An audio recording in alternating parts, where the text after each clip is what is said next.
जनता की आवाज़ आप तक पहुंचाएगा। Update news Malegaon. बाजू से लिख लो, बोले इधर से मैयत जा रही। या ऐसे बेवकूफ़ मेंबर लोग हमारे वार्ड के, और हम लीडरों का मुंह देखकर ऐसे लोगों को वोट दे देते। दोस्तों, हमें सोचने की ज़रूरत है। इस मर्तबा हम मजदूरों को एक होना पड़ेगा। इस मर्तबा हमें सोच समझ कर वोट करना पड़ेगा। देखो, मजदूरों की आवाज़ कोई नहीं उठाता। आज हम लोगों ने आवाज़ उठाई तो आपका भी काम है कि हमारा सपोर्ट करें। आज अगर आप लोगों ने हमारी हिम्मत तोड़ दी तो फिर कोई अल्ताफ और कोई असलम हिम्मत नहीं करेगा। दोस्तों देखो, रईस शेख साहब, अबूजर अंसारी, हमारे मजदूर भाई है, आमीन भाई, राजू भाई, रफीक भाई, मोहम्मद आमीन, ऐसे बहुत सारे हमारे दोस्त लोग हैं जिन्होंने हमारा बहुत सपोर्ट किया। शाबान बाबा हमारे सरपरस्त थे। उन्होंने खास तौर पे इतनी हमें जो मालूमात नहीं हो हमें मालूमात देते थे कि ऐसे नहीं, तुम ऐसे करो, ऐसे तुम आगे बढ़ोगे।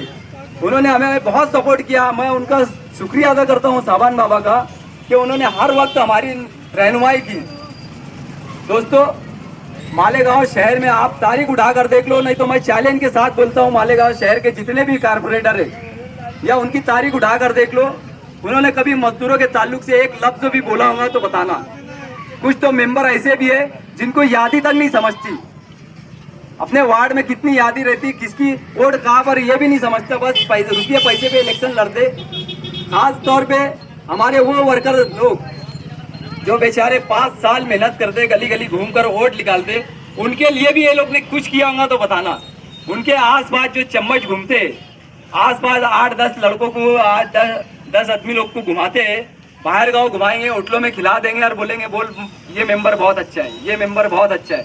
अबे भैया, सादा पुलाव मत खिला, हमारे घर पे भी बनता, गरीब से गरीब के घर पे पुलाव बनता, वो सब मत खिला हमको। 5 साल तू क्या करेगा वो बता। हमारे गरीब मासूम बच्चों के लिए तूने स्कूल के लिए कुछ किया होगा तो वो बता। अबे शादी हॉल बना रहे स्कूल तोड़कर, शर्म आनी चाहिए सालो, तुम्हारे को शर्म आनी चाहिए कि पढ़ाई तालीम जरूरी है कि शादी हॉल जरूरी है। अपना प्रॉफिट कैसे बढ़े, शादी हॉल बनाएंगे तो पैसा मिलेगा, स्कूल बनाएंगे तो पैसा नहीं मिलेगा, इसलिए तुम शादी हॉल बना रहे। लेकिन अल्लाह पाक का एहसान है, अगर आप लोगों ने हमें ताकत दी तो हम वही शादी हॉल तोड़कर स्कूल बनाएंगे, ये हम आप लोगों से वादा करते। दोस्तों, अगर आप लोगों ने सपोर्ट किया, देखो कई सेठों की रिपोर्ट मुझको मिल रही है कि गरीब के पास केसरी कार्ड है और सेठों के पास पीला राशन कार्ड है। बहुत शर्म की बात है, गरीबों का हक मार रहे हो, बहुत शर्म की बात है। सोचने वाली बात है कि तुम पैसा देकर पीला कार्ड बना ले रहे हो और गरीब बेचारा परेशान है, उसको अनाज भी नहीं मिलता। केसरी कार्ड है, सफ़ेद कार्ड है, कई भाड़े से घर में रहने वालों के पास पीला कार्ड नहीं है। लेकिन यही आजी और माजी आमदारों से भी मेरा सवाल है कि तुम लोगों ने गरीबों के लिए क्या किया। हमारे शहर के आमदार से भी मेरा सवाल है, सिर्फ स्टेट पे बैठाकर जमीयत वालों से भी वोट मंगवा लो, जमीयत वालों को भी बोल दो मेरे ताल्लुक से मेरी वाहवाही करो, मेरा काम तुम्हारी जमीयत से करो, जमीयत दफ्तर से करो। अरे भैया, यही मजदूर जब कोई मुसीबत आती तो आपके साथ खड़े हो जाते, कांधे से कांधा मिलाकर। क्यों खड़े होते हैं? क्योंकि जमीयत किसी पार्टी को सपोर्ट नहीं करती, जमीयत किसी पार्टी को सपोर्ट नहीं करती। लेकिन मालेगांव शहर की जमीयत ऐसी है जो खुलकर मैदान में आकर मुफ्ती साहब का सपोर्ट करती। बड़ी दुख की बात है, सोचने वाली बात है। दोस्तों, एक मेंबर जमीयत मुफ्ती साहब के ऊपर आरोप लगाता है 50 लाख का, आज तक उन्होंने उसका जवाब नहीं दिया। ये तुम्हारा और हमारा पैसा चंदे की शक्ल में इनके पास जाता है, आज तक किसी गरीब ने उनसे हिसाब नहीं मांगा। क्यों नहीं मांगा? क्योंकि भरोसे पर चलती है हमारी जमीयत। जमीयतें बहुत अच्छी है, हम उनके ऊपर सवाल नहीं उठा रहे, लेकिन हमारे शहर के आमदार पे हम जरूर उंगली उठाएंगे क्योंकि उनको जवाब देना पड़ेगा। किसी ने इल्जाम लगाया तो उसका जवाब तुमको देना पड़ेगा। अगर आप ईमानदार है तो आप जवाब दो। आज तक आपने जवाब क्यों नहीं दिया? मैं मजदूर भाइयों से बोलना चाहूँगा, देखो मजदूर भाइयों, जो हमारे साथ खड़ा रहेगा हमें उसके साथ खड़े रहना चाहिए। धुलिये की जमीयत ने मजदूरों का साथ दिया और मजदूरी बढ़ गई, लेकिन मालेगांव शहर की कोई भी जमीयत क्यों नहीं हमारा साथ देती? क्या वजह? एक जमीयत का तो ऐसा है कि उसमें सारे सेठ भरे हुए, वही सेठ लोगों से हमारे आमदार साहब ने कह देना चाहिए कि तुम हमारे स्टेट पे बैठकर बोल दो कि मजदूरी 30 पैसे है मीटर पीछे हम बढ़ा रहे, पूरे शहर में हम भी उनका साथ देंगे। लेकिन उनके अंदर भी इतनी हिम्मत नहीं है कि वो सेठ को बोल सके कि यार तुम मजदूरी बढ़ाने का बोल दो। लेकिन वोट के लिए उनको जरूर बोलेंगे कि तुम मेरे लिए वोट मांगो। स्टेट से आकर बोलते हैं कि मुफ्ती साहब को वोट दे दो। बड़े दुख की बात है दोस्तों, आज हमारी जमीयत भी कहाँ जा रही है। हम अनपढ़ जाहिल लोग हैं, हम इनके ताल्लुक से ज्यादा बोल नहीं सकते। लेकिन जब हम लोग को ये बात समझ रही तो इनको क्यों नहीं समझती। इनको भी सोचना चाहिए और मजदूरों का साथ देना चाहिए।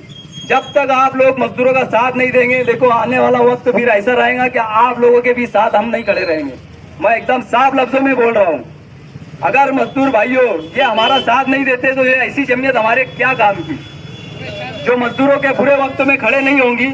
सिर्फ चंदा जमा करने के लिए मजदूरों का इस्तेमाल किया जाएगा, बहुत खराब बात है दोस्तों। आखिर में मैं यही बोलूंगा कि आप लोग 12 तारीख के जलसे में आओ। इंशाअल्लाह मजदूरों के ताल्लुक से ये जलसा लिया जा रहा है, सिर्फ और सिर्फ मजदूरों के मुद्दे पर ही बात की जाएगी। वहां पर कोई राजकारण नहीं। पूरे शहर में जब तक मजदूरी नहीं बढ़ेगी जब तक हम लड़ते रहेंगे।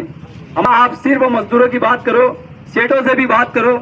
अगर वो मजदूरी बढ़ाते हैं तो अच्छी बात है, और नहीं बढ़ाए तो आप हमारे आपसे रिक्वेस्ट है कि आप असेंबली में और पार्लियामेंट में मजदूरों की आवाज उठाओ। 1 लाख से ज्यादा तादाद में मालेगांव शहर में मजदूर है, लेकिन मजदूरों के ताल्लुक से कोई आवाज नहीं उठाता।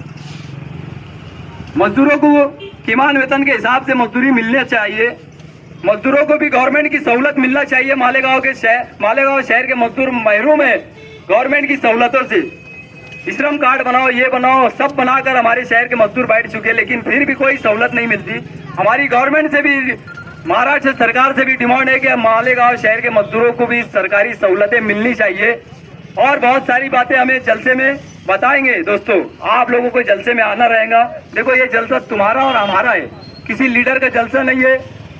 पिछले टाइम आप लोग मुफ्ती साहब हो, आसिफ साहब हो, यूनुस दादा साहब हो, इजाज बेग साहब हो, मुस्तकीम डिग्नेटी साहब हो, उनके जलसों में बैंड बाजे के साथ गए होंगे। लेकिन मुझको बताना कि वहाँ पे मजदूरों के ताल्लुक से ये लोग ने कुछ बोला हो, एक लफ्ज भी इनके मुंह से नहीं निकलता मजदूरों के ताल्लुक से। लेकिन जब इलेक्शन आता है तो इनको भी मजदूर याद आते हैं। अब आप लोगों को सोचने की जरूरत है कि जो हमारे बुरे वक्त पे नहीं खड़ा हुआ हम उसको वोट क्यों दें। इस मर्तबा बदलाव लाना बहुत जरूरी है दोस्तों। मैं ज्यादा वक्त ना लेते हुए आप लोगों ने मेरी बात को सुना, मैं आप लोगों का शुक्रिया अदा करता हूं और अपनी 2 बात खत्म करता हूं। जय हिंद, जय महाराष्ट्र, जय राष्ट्रवादी। धरना आंदोलन का, और कुछ लोग गर्दी में केला बेचने का काम करते हैं और कुछ लोग गर्दी में फटेल नोट चलाने का काम करते हैं। अभी भी वैसी हो रहा है। मेहनत हम 4-5 साल से कर रहे हैं और कुछ लोग सिर्फ घर बैठे रहते हैं और एकदम एंड टाइम पर आके बोलेंगे हमने मजदूरी बढ़ाए, हमने पूरे शहर में घूम घूम कर ये करे वो करे।